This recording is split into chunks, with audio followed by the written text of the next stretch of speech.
The theory and practice of undercover journalism has always been a matter of serious contention. For some, it is the only way to uncover hardcore real evidence against culprits. But yet, for some, it is at best unethical, criminal, illegal, and the manifestation of entrapment.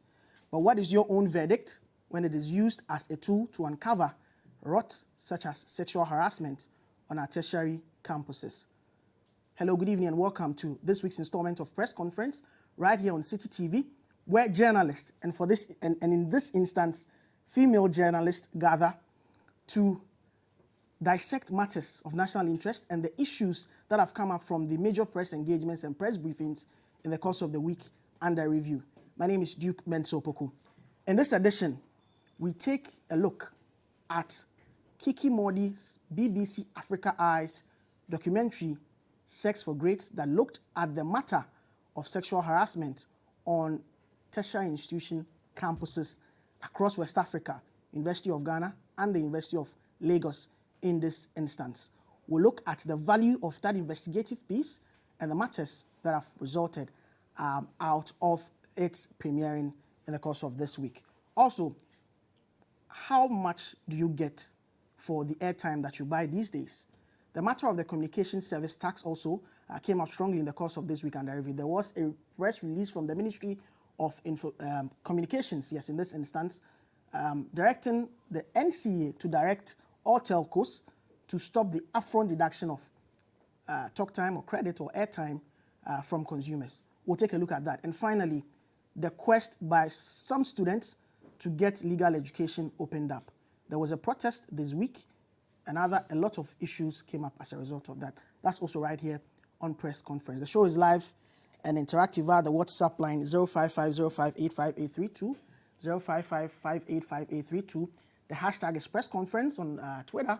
You can also join us via the Facebook stream. Drop your comments and we would read them for you. We'll take a break. When I come back, I'll introduce you to the bevy of wonderful guests we have here on the show tonight, and we'll delve into the issues. You're welcome back to Press Conference right here on City TV. So let me introduce my guest to you. To my immediate left is Lilipearl Baaba Otoo, business journalist with Business and Financial Times. So welcome. Thank you very much. Next to her is gender activist, co-host for the executive breakfast show on Class FM, also journalist with Class Media Group, Felicity Nelson. You're welcome. Thank you very much. And to my far left is Mensah Aouad. Most of you know her as host for 30 Minutes, but she's a graduate of Mass Communications and Journalism, and she's in times past was the host of News Connect on City TV. You're welcome, Melissa. Thank you. Welcome, ladies. Thank you. Today I happen to be the odd one out, the only gentleman.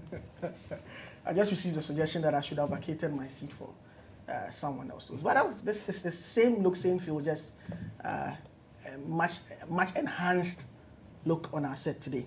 Okay, to the ladies. We'll begin, as predictable as it is, from the matter of the Sex for Grades expose put together by Kiki Mordi of BBC Africa Eye.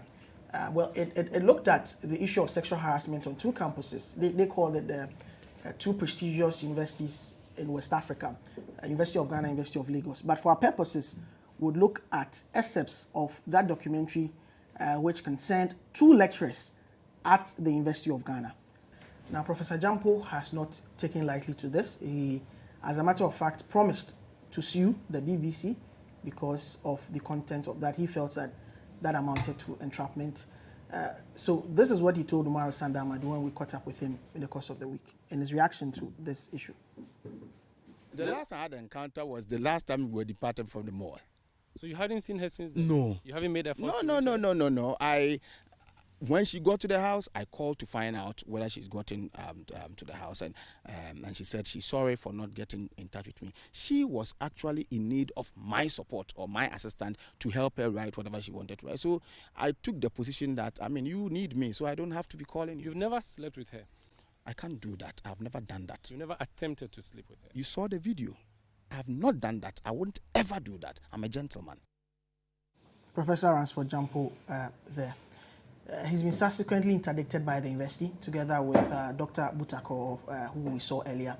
Dr. Butako has not attempted any response to anything. A sexual harassment, anti-sexual harassment committee of the University of Ghana exists, but an entirely new 7-member committee, we are told to be headed by a retired Supreme Court Justice, has been set up for this. But it also caught national attention.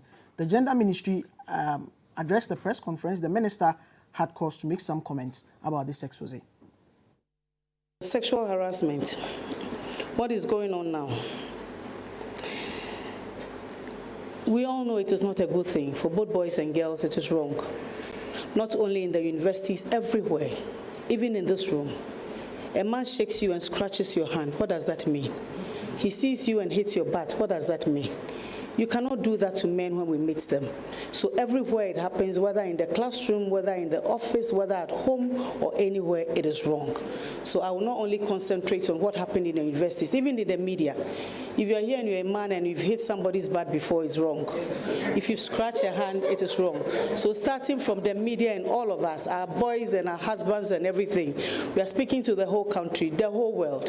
It is wrong to do that. If you are interested in a girl, propose to her. If she likes it, she will accept. If she doesn't like it, she goes away and you go away. You go and look for another one. So harassment is for the gentleman who acts starting from you and to all of men. It is wrong. Cynthia Mamley Morrison is Minister for Gender, Children and Social Protection. Let me come to the studio now. Begin with you, Baba. What was your initial reaction when did you hear about it, and what was your initial reaction when you saw the footage? Okay, so for me, I heard about it on Facebook. I actually saw a screenshot of it, and people were excited about it. And I believe they were excited because they know it keeps happening. It happens everywhere, at the workplace, in the university, everywhere. So people were excited that, yeah, BBC has done something. But I was a little bit disappointed when I saw the video. I probably had heightened expectations, but I just felt that they could have done, more to the video. They could have had more evidence, because right now Professor Jampo is defending himself, and I mean, you can't hold him too much, We'll come to the value of the work, but I don't know. I want to find out if what has been, I don't know, it's not a matter of your personal experience or not, but what has been the experience that you've had with this issue, especially at the tertiary level, because that's what the work focused. That's where the work focused. So for me, fortunately for me, I did not go through sexual harassment in university, but there was a lecturer who passed a very funny comment some time ago. There were two people walking, a male and a female, and then he was like, "Look at these two people. The guy is lying to the girl, and he won't give her money. But for we, the older men, our wives, when we play with them at home, they don't respond. So when we come for the young girls, we know what they want, and they know what we can give them." And this was from a lecturer? Yeah, a lecturer was so scared of. Yeah, so I was really scared that it was going to, happen to me. I'm tempted to ask about the institution, but maybe I was tempted to ask at first about the institution so we could praise them. I mean, you went through Ghana Institute of Journalism. Oh, GIJ. Yeah. The famous GIJ. Yeah. Okay, all right. So, but it doesn't mean it doesn't happen there. It does happen. But I just didn't encounter that. Did you hear of experiences of your colleagues? Several times. And how did this impact on their work on the campus? So there were two ladies in my class. They went through this, and so one of the ladies was not too good academically, but her friend was. But because the lecturer wanted the other lady, he tried to fail both of them, and when he couldn't, he asked them out, for lack of a better word, he asked them out, and then the other one who was not too good academically, badged. But he had to go through the one who was good academically because that lady was tough. But eventually, yeah, so they were dating. It was an open secret. They were dating, yeah. Now let's look at some of the, criticisms that the piece has evoked. There's a criticism that the name or the caption, quote, "sex for grades," as against what we saw in the footage, especially in the Ghanaian context. We're not talking about the Nigerian professor, Boniface and Oladipo. Yeah. Let's look at the Ghanaian situation. The basis for calling it, quote, "sex for grades," what we saw. What would be your, as a media person yourself, what would be your analysis of the work that was put out there? Looking at all the the theories and controversies that surround undercover work? So with this particular incident, I don't think they were able to get what they were looking for, but they went with the caption anyway, sex for grades. There was no instance where any of the girls needed grades or they needed anything to do with examination or they needed their grades to be changed like the norm that goes on that leads to sex for grades. It was just a normal bait where I don't know, but I feel for BBC, they could have done a better job. No, you have a problem that the documentary failed to address the sex for grade issue. It just had a normal teacher hitting on a student who had just come to it. If it's sex for grade, then it means that the student probably passed or she did not, and the lecturer is saying that, look, let me sleep with you, let me have sex with you, and then I'm going to give you an A. That is sex for grade. That is the title of what they put out there. But what we saw, even one of the persons they sent, one of the ladies, posed as a graduate, like she had completed, and she came back for some for an encounter with him again, for mentorship, yeah. So she wasn't a student. I mean, at that point, it just didn't correlate for me. Okay. I'll come to you, Felicity. Reading up on your background before the show, I noted that you didn't tertiary education was not done here. No. So probably you don't know what we are talking about, or what Baaba related. No, that isn't necessarily true because I do speak to a lot of women. I have a lot of friends. People send me messages. So I might not be experiencing something myself, but doesn't mean I don't have any knowledge. What was your experience like in terms of lecturer-student relation? Where you schooled before coming to work? In the UK, it was really touch and go. You know, you just go to class, you have tutoring. I personally didn't experience any form of sexual harassment, any form of there was no inappropriate comments, not even in class, you know. Personally, I didn't experience anything like that through my entire education in the UK. But that doesn't mean that it doesn't happen there. Because I'm sure there's people who have different experiences. You know, the BBC did a piece on, The Guardian did a piece on Oxford and Cambridge, which shows that there's high levels of sexual harassment. So just because it didn't happen to me, I wasn't at those institutions, doesn't mean it doesn't happen there as well. Okay, but what was your reaction the very moment? The same question I asked. Okay, so how did this get to you? Okay, when I saw that there was going to be an expose, I was excited because I thought I was really important because sexual harassment is rife in our society. It's at endemic levels.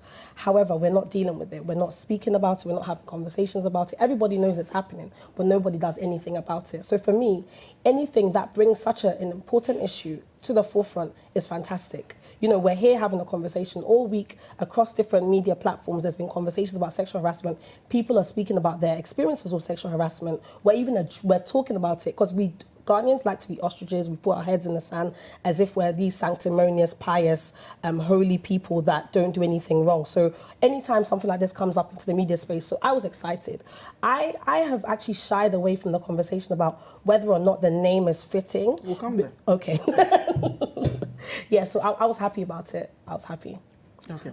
Then let's look at the value of the work. The tag sex for grades as against what we saw. What was the full name? Is there sex for grades and something else? So sex for grades, that's the caption. Or if we're a newspaper, that we would say that's the banner headline. Okay. But then in subsequent conversation, we've seen that they mentioned that in the synopsis that it was going to focus or look at sexual harassment on university campuses. Yeah. But what the tagline is, what was used to sell the documentary or the expose is sex for grades. Okay. So I've shied away from that kind of critique and Why? that kind of conversation simply because the point is there sexual harassment? Do we have a sexual harassment problem or not? Because we can spend hours discussing whether the name is fitting, is not fitting, but people are still being harassed in school. People are still having to exchange sex for grades, sex for jobs, there's even sex for rooms. Really? Yes, in the universities, yes, people are having to have sex with certain people in order to secure accommodation in the universities. Yes. So do you want me to sit here and have a conversation about whether or not the name was fitting? But if you're looking at the work that was done and it's meant to incriminate people, is it not just right? Does it not pander to reason to ask? I don't think that journalistic work necessarily needs to incriminate. I don't necessarily think that's what, like, Anas does he does all these exposés. It isn't his job to make sure that he incriminates people. Anas says that the mantra of his work is to name, shame, and jail.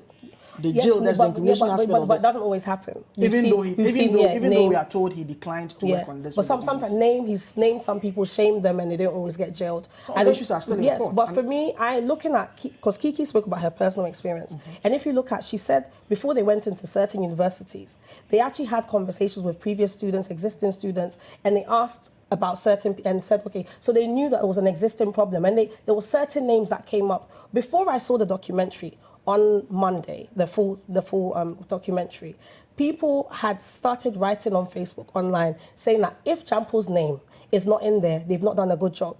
So certain names have been associated with certain acts. Whether he's guilty of those things, I don't know. But his name was, so they didn't just go in and just pick people at random. They picked people for a specific reason. So you must ask the question, why would the BBC come into Ghana? And why would they pick Jampo? And why would they pick this man?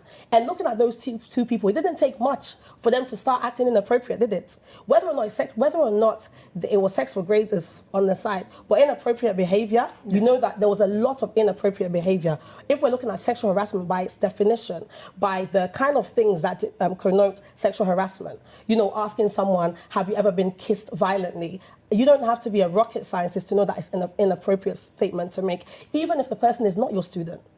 Sexual harassment doesn't only exist if the person's your student. You can sexually harass a random person on the road. Yeah, but in this case, that was the bar for could we say he's guilty of sexual harassment? Maybe not of his student, because she's not a student. She posed as a graduate student. Which is one of the things that people point to about the documentary.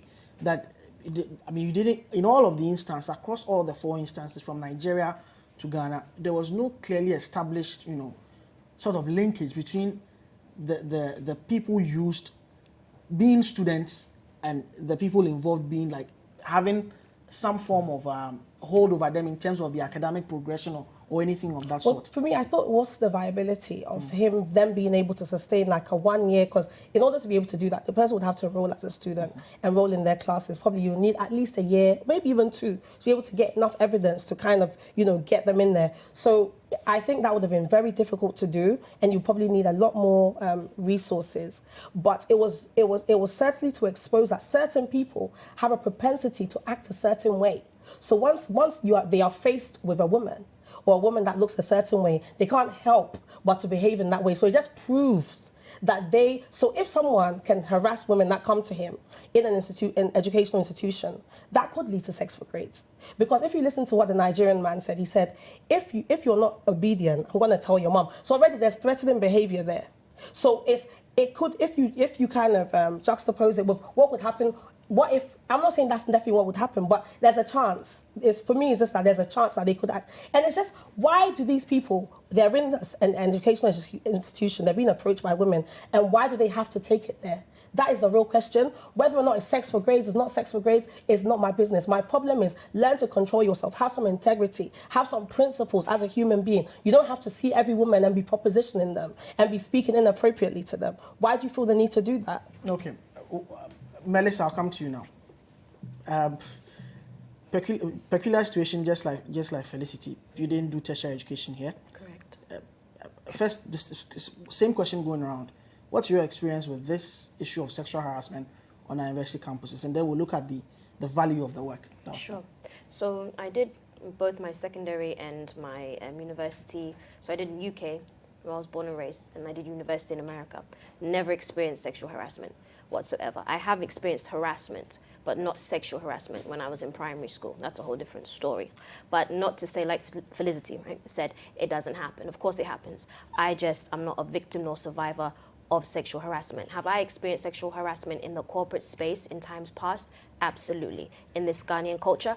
Absolutely. It's almost a rite of passage, which was a term used in the documentary. It's almost a sense of entitlement in our culture. So I think our bigger issue is it's not even the professors and those who think that they're entitled. It's the laws and the rules and regulations that are lazy and lackadaisical and do not want to work. My question is, why does it take something like this for a foreign media institution to bring this to light when we already know it's happening, but we don't want to do anything about it? So I have all different angles that I'm actually annoyed at.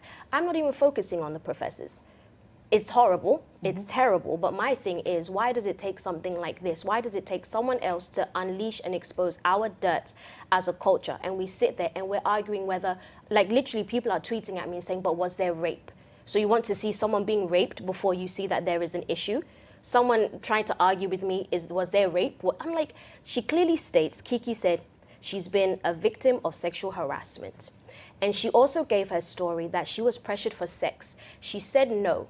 Then she was failed. She dropped out of university. Her words were, no future, no school, no hope. This was her experience. This was her experience. Which we didn't have any proof or evidential value of in the work. This is just like having I'm having a conversation with you. Fair point. But the point is, when it comes to now, like I won't shy away from whether the title, and not in a disrespectful manner, whether the title is appropriate or not, because she says sexual harassment. She mentions it several times in the documentary. Does there need to be rape or violence for us to address the issue of sexual harassment? Sexual harassment cuts across. Now, when you see our Ghanaian professors saying things like, you're going to be my wife, I want you to be my wife, asking, can I kiss you, and things of that nature, is that not inappropriate in itself? I mean, I just don't understand what the debate is about when it comes to we have an issue.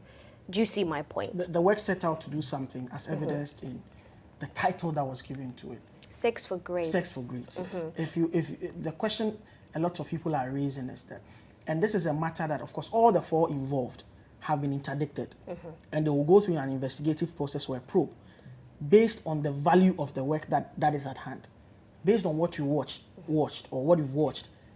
Is it work solid enough to get these guys to lose their jobs? That's why this whole fuss is about. If you want to measure it on to prevent other students or other female students on these campuses from suffering from these issues, at least with these four men. That's the question. To answer your question, yes. Sexual harassment. I mean, I don't understand how you can sit there and ask for a hug, press yourself on the girl, lock the door, tell them this is the cold room experience, tell them they try to impose your fantasies on them, asking them to wear high heels. I mean, how many, what else do you need? Absolutely, it's inappropriate, period. And then in the documentary, if you hear the narration, she said in the university, when they were showing the clip of Ghana, in the university, she said it is inappropriate, that there are actually, like, it's actually inappropriate to even have relations with the student. It is there. Our laws are there. So the answer to your question, Duke, is yes, it is enough. We'll take a break here. When we come back, we'll wrap up this conversation and move to the other issues on the table. This is Press Conference. Stay with us. Welcome back. This is Press Conference right here on City TV. Tonight I have an all-female panel. We're discussing, just gone by, we're discussing the matter of Sex for Grades, that BBC Africa Eye documentary, which focused on sexual harassment on our university campuses, the University of Ghana and the University of Lagos. Let me read for you some comments that have come through so far. This one from Kwame in Nsawam says, "Good evening, Duke. Sexual harassment is everywhere, like corruption or like the police taking money from the driver. Fathers doing it to their daughters and stepfathers to stepdaughters. That one is not an issue for today." So that's one coming from Nsawam. Razak from Ashaiman says, "The investigation should have been carried out by Anas. Now we know that Anas was contacted by Africa Eye, but he declined to be part of this investigation." So you think it should have been carried out by Anas? It would have been the best. The lecturers wouldn't have argued. Most lecturers are noted for harassing female students for sex just for grades. Even the same happened at my former school. Would have been interesting if I had added the school. This one from a teacher who wants to remain anonymous says, "Please, I teach at a high school. Last week, a female student held me from behind in the full glare of other students. My reaction, I warned her not to do that again. Please, what would this be called? What would a teacher like me do in this instance?" We'll stay a little longer on this issue. We said we're going to focus on the matters in Ghana, but a clear case that we saw in the documentary, clear case, I stand to be corrected. Of course, the issue is being investigated, so I would shy away from getting into that. But this is Dr. Boniface Igbeneku at the University of Lagos. Let's do the final stretch on this one. Begin with you, Lily. So the University of Ghana has instituted action against these two lecturers. They've been interdicted. There's a whole new committee set up, different from the anti-sexual harassment committee of the university, to look into this issue. Let's look at the action that has been taken against these lecturers, whether it's enough, and the way forward. How do we deal with this issue? University of Ghana is massaging the issue. Really? Yes. They are trying to, you know, they are dragging it. Look at what happened in Nigeria. Oh my God. Like, it really bugs me so much. Like, these men, like, I don't even see how Professor Jampo even has the guts to come out to explain himself and to defend what went on. Entitled to that. Well, yeah, but like, I just feel they are massaging the issue too much. They should take quick actions. It would deter other people from doing it. Do you know the rumor that's going out there? Oh, this is Ghana, nothing will happen. And it seems true, like nothing is going to happen. Look how we are dragging this issue. Act now and act fast. It's not like this is the first time you are hearing something like this going on in the school. So if you've had a little bit of evidence, act on it. Do something. Let the students be confident in the system. If you're doing this in the university, what do you want to happen in jobs, in the country? Like, it goes a very long way to affect every system. Act now. We are dragging the issue too much. Felicity. Okay, I'm glad that the university seems to be doing something. Whether I trust the process, I can't say, because initially, when the chair of the committee, she came out to speak, her initial words were centered on the fact that when they watched the video, nothing in it demonstrates that there's sex for grades, and I didn't feel as though her tone when it came to addressing the issue of sexual harassment was very clear. It wasn't clear, and it didn't seem strict, like, you know, the university is disgusted to see blah, blah, blah. Yeah. That's the kind of tone I want to see when a university see such a video, and that didn't come across. So that was quite a disappointment for me. Moving forward, I do hope that more women would come out and speak on their stories, even guys as well. You know, because some guys are also being harassed. People should come out and speak their stories. We should create an accommodating environment so that when people do speak, we're not so quick to say, hey, you're lying, you're not telling the truth. You know, bring me 5 years of proof. Because if you're going to a lecturer's office, for example, you're not going to take a body cam with you. So if he fondles your breast in there, there's nothing to actually prove he's fondled your breast, but your breasts have been fondled. You know, and we should, and I just also want to, So let's create an environment where we listen more, and this debate as to is that sex for grades wasn't shown is not the most important thing. I think it's actually a deliberate distraction from the real conversation of addressing sexual harassment. We have a culture in Ghana which says "Obie didn't ejuma ho." So people, teachers go into basic schools and they rape the girls and they think it's their right because "Odidin ejuma ho," that is part of his package of going to a village. So we sit back and we have a conversation. We sit on social media or wherever and have conversations about, oh, it didn't show sex for grades. So what? So what? Do we have a sexual harassment problem or not? And are we willing as a society to address the problem? And looking at what Nigeria has done, they've even brought out a bill. What is Parliament doing? The president hasn't even opened his mouth to speak on this issue. Such an important issue. Gender champion. He has said absolutely nothing. The gender minister is telling men to go and propose to women. Proposing to a woman who's not interested in you, and if it makes her feel uncomfortable, can actually be a form of sexual harassment. But of course, she's ignorant about the issue, but she still wants to speak on it. Melissa. Okay. I think first things first, we need to stop normalizing sexual harassment. It's not normal, it's common. People, you need to know the difference. People, we don't know the difference. There's a difference between normal and common. It's common, but it should not be normal.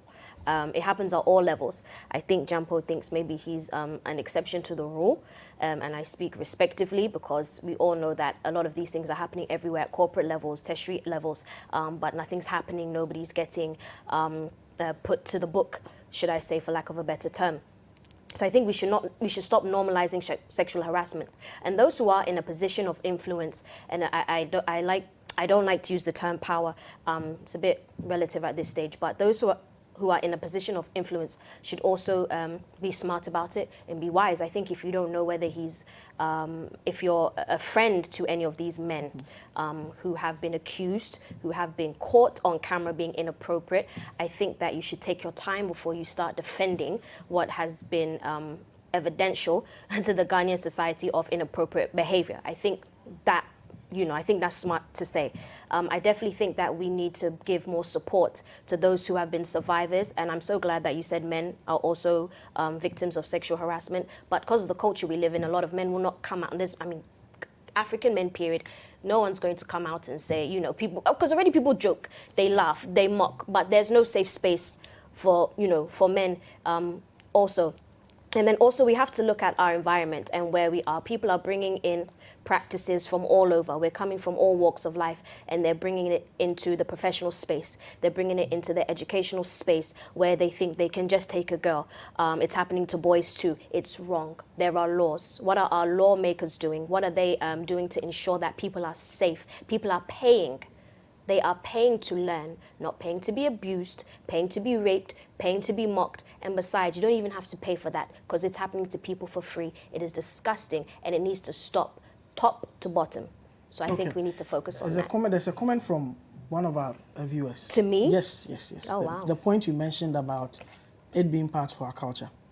Yes. He says that, which Ghanaian culture and this is from Ferdinand, brother Adama, His Excellency. Which Ghanaian culture encourages sexual harassment? Panelists can't just say anything and get away with it. The discussion is within a context, and once this foundational context is misunderstood, the views expressed outside becomes not informative. Which part of Ghanaian culture encourages sex for grades? That's the question to you from our panelists, from our viewer. I'll gladly answer this comment, because if they were listening to prior, somebody actually texted in and said that it's happening all over the place. Even fathers are sleeping with their daughters. Okay, this is something the Ghanaian culture will never talk about. I've heard too many horrific stories of this. So that's one. So if other people can text in and tell you what's happening around them, I feel it's not very wise to say panelists can just say anything and get away with it. It is happening in our culture. It's happening in our... The fact that it's happening in our society does not mean it's part of our culture. I think we need to establish that dichotomy.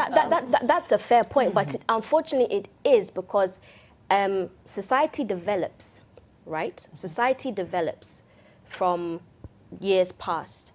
Our society has developed, but these things have happened since the beginning. There are certain practices that have been allowed that there were no laws in place, like taking child brides. Now that is called maybe pedophilia. When you project yourself onto a young woman, you want to take her, you sleep with her, that no consent. Now there are laws put in place. So do you see what I'm saying? So if you go back into time, some of these things were not necessarily illegal, but they were not morally correct. Okay.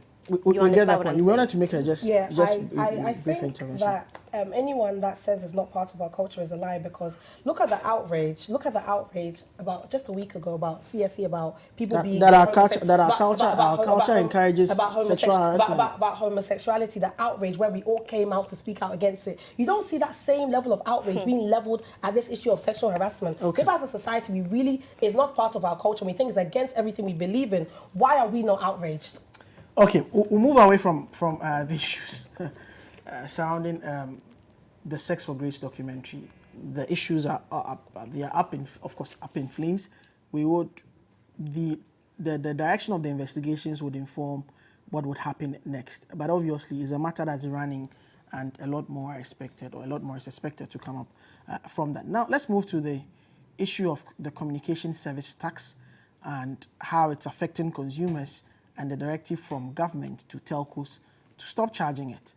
Well, the concern was first raised by the chairman of the Finance Committee after the IMF delegation in the country met the Finance Committee in Parliament in the course of this week under review. Dr. Makesibe, what had these words to say about the kicking in of the CST tax, that's the 9% increment from 6% to 9%? 2008. The beauty of the tax imposition is that every month the telcos pay to government the taxes collected, which runs into millions. Where were they getting the money? So they were charging you the 6%, except that when you recharged and you got a text message, it wasn't stated explicitly that 66% of your recharge has been deducted. Now, for some strange reason, they are stating it explicitly that 9% of your recharge is deducted. That's the only difference. But previously, when you bought 10 cedis, the effective credit you got was 9 cedis, 40 pesos. Now, if you recharge 10 cedis, you are getting 9 cedis, 10 pesos. So for me, if I sit back, I just think somebody wants to make government.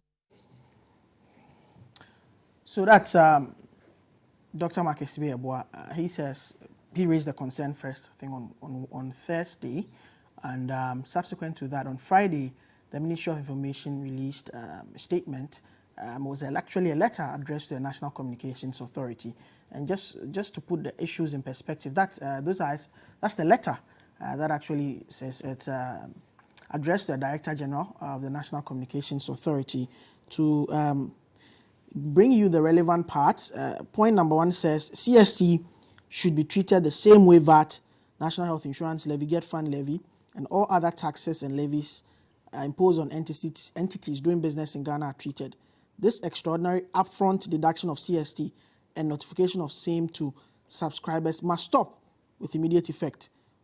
All unused data, and this is one a lot of people like, all unused data and voice bundles purchased by subscribers do not expire and must be rolled over with the next recharge. Mobile network operators will be subjected to strict compliance with existing quality of service standards to ensure value for subscribers' money in accordance with their license obligations. So that's it. The Chamber of Telcos, we here are preparing to respond to the statement, but as of now, they've not done that yet. Let me begin with the business journalist here. Baba, the question from me to you is, do you think the telcos are doing something deliberate to hurt customers because government has increased the tax? No, I do not think so. Government has increased it. So, but you know, when it comes to this issue, my problem is, why did it have to be increased? What was going wrong? What were we lacking? What was it? In the reading, you realize that it was stated that it was increased to combat cyber crime, to protect users of technology. But like, how does it do that? How do we interpret an increment, like 50% increment of 9%, from 6% to 9%? How do we interpret it into combating? Like, how do I know that, okay, this is the, like what? What is it? So for you, it was wrong in the first place to impose a tax? Because I don't know what it's doing. Like, what do you mean by combat cybercrime? Like, are you providing more resources? Are you see, these words used in the statement is just like, is in the pipeline. Government will, like, tell us the actual thing. Are you getting incentives? Are you getting more people on board to, you know, work against cybercrime? Like, what is it? Now, to your question, whether telcos, no, I do not think so. Government has increased it. They've turned it. But the only thing is, previously, they were probably not making us see it. It was not glaring. Yes, that's the issue of concern, that if you charge the 6% without people noticing, why are you now charging the 9%? People buy 10 cedis, they get 9 point something because CST has kicked in. Why was it not so when you were charging 6%? Which you is know, where people yes, of course, people will be outraged. As the chairman of the committee was saying. People will be outraged. People will talk and everything because they are feeling it now. Because at first, if you do not know, you cannot tell and you cannot feel it. But now they are feeling it that, oh, I buy 10 cedis and they deduct 70 pesos from it, and it's a whole. We were paying it already. I think the outrage shouldn't be whether the telcos is a deliberate attempt to sabotage government or anything of that sort. I think what we should be thinking about now is the fact that it's been increased, and why has it been increased? What has happened, and what are we using it for? That's what we should be angry about. Not whether telcos are sabotaging government or government. No, government said it. He came out to say it. So we all know that this is what is happening. So why should we be angry about it? We should be angry about what it's going to be used for. Felicity. Okay, so I want to start with the cybercrime. I think it's just one of those things you just throw into the mix. You just, what did we talk, okay? You just say, oh, we're going to be combating cybercrime. What kind of cyber attacks are you facing? You know, what is the level of the threat? why must this cost be passed on to us as consumers who are already squeezed? You know, recently we had tariff hikes, the rates went up, petrol's gone up. You know, can we as consumers, can we afford to be paying more tax? And especially for something as flimsy as we're fighting cybercrime, what does that actually? What does it actually mean? You know, we need to. Maybe they didn't do a good job by communicating exactly what yes, they're going to do. Yes, but as it stands right now, I'm ignorant. So based on my position of ignorance, I don't know what that means. So I'm just thinking, you're just taking 3% more of my money, and you have nothing. You're not showing anything for it. And I'm sorry, as Ghanaians, we see our taxes. We pay taxes towards our roads, towards so many things. Look at the toll booths, all the money that's taken. We don't see it being used for the things that we're paying for. So of course, we are skeptical when we hear that there's another tax, especially when you say stuff like cyber crimes. You know, it's just like, okay, what's the level of threat? You know, is Ghana under attack? By who? For what? And then I think this idea that, the telcos should not, you know, they're kind of telling them you're not allowed to take it up front, to basically show it to the customer. It's not because they actually care about us as consumers. It's about votes. It's about, because it's like during Muhammad's time when people would get light off and people would say, every time my light goes off, I pick up my voter's ID. So the same thing, every time you buy credit and then you get that deduction, you're like, okay, Nanado 2020, we'll see. So that's what I'm telling you, that's what it is. So it's like, hey, we're not going to have this, but not because because if you actually care about the issue, all you're going to do is say, you know what, this tax is not working, let's scrap it. Because there's been taxes which they've gone back and they've reversed them. And I think this is another nuisance tax. This is another nuisance tax that must go. It must disappear. We can't afford it. They have to explain exactly what they need it for. And in terms of the rollover, right, I have never had my credit rollover. I don't know about you. Listen, that's another thing people are not talking about. I don't know about you, but I have never had my credit roll over. It's not even enough. Like, it literally goes, there's no time for it to roll over. So when you tell them, from now on, we're going to be rolling it over, you haven't done anything. You haven't added it. For me, you hasn't added anything to me, because my credit has never lasted enough in order for it to roll over, and that it's never happened. So it doesn't change anything for me. So I think this tax needs to be scrapped unless they can come and explain exactly what this money is going to be used for. I don't see that being demonstrated. Melissa. So I'm going to circle this one very well. Security initiatives to protect infrastructure used by both public and private sector.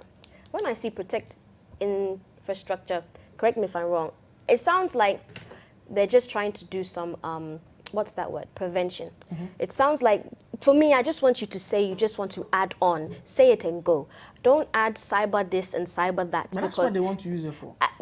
You know, like the sex for grades, apparently, where is the proof they want to use it for? Do you see what I'm saying? I think, like, from what? 2008, right? Mm-hmm. It's been there, 2008, 6%. Mm-hmm. Mm-hmm, correct. Now from October 1st, 9%, 3%. So like your point was, why, so now we buy 10 CDs, but we get 9 point something.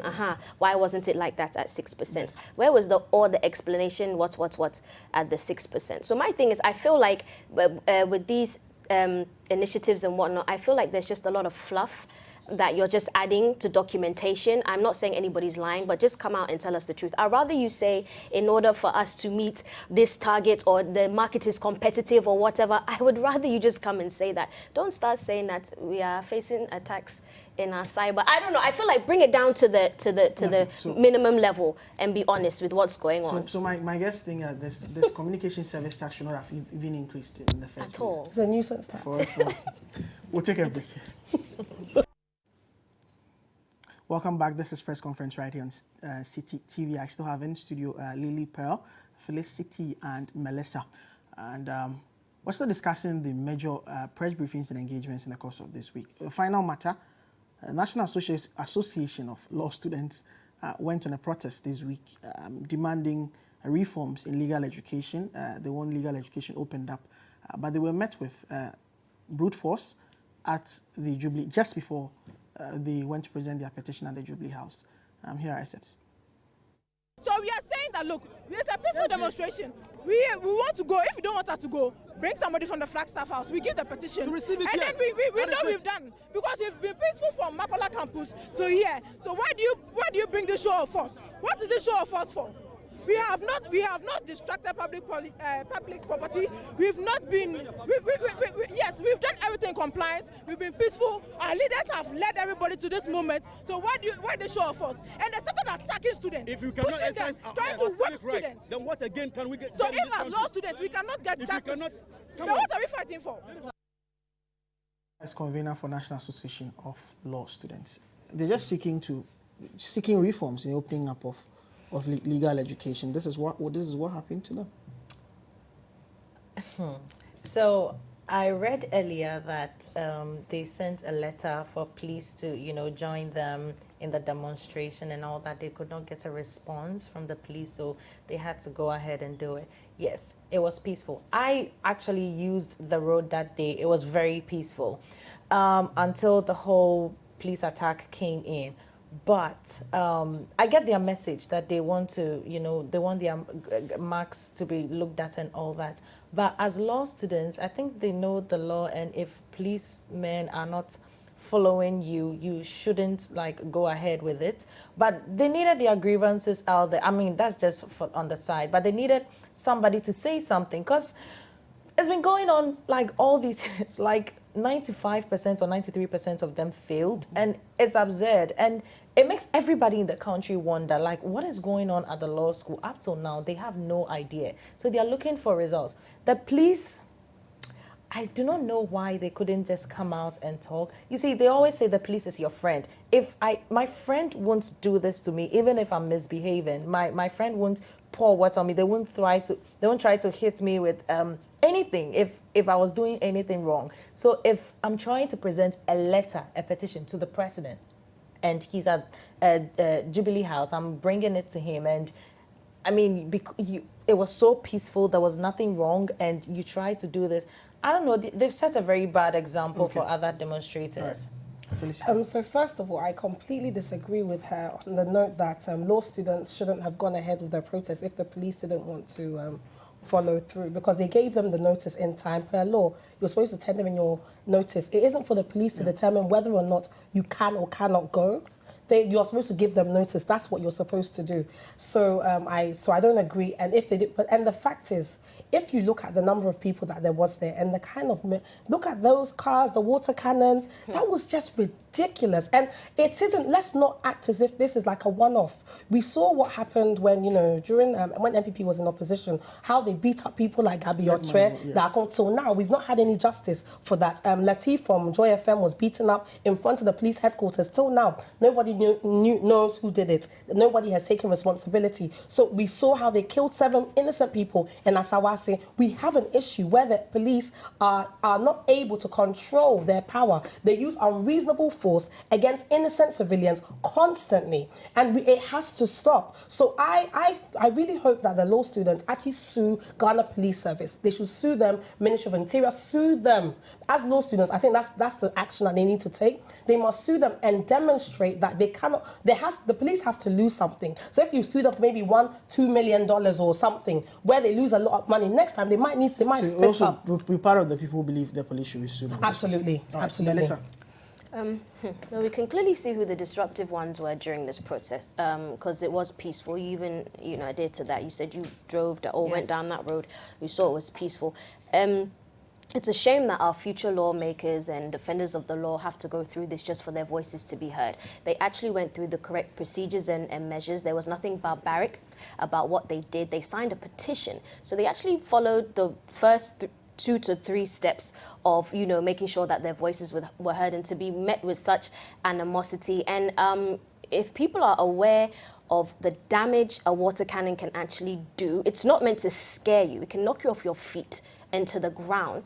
And I'm actually curious as to know who gave that command for that to even happen. People are, we're focusing on the police. I mean, absolutely, I completely think they were wrong. They didn't need to take such forceful action against these law students, but who is over there okaying it? But I mean, it's just wrong.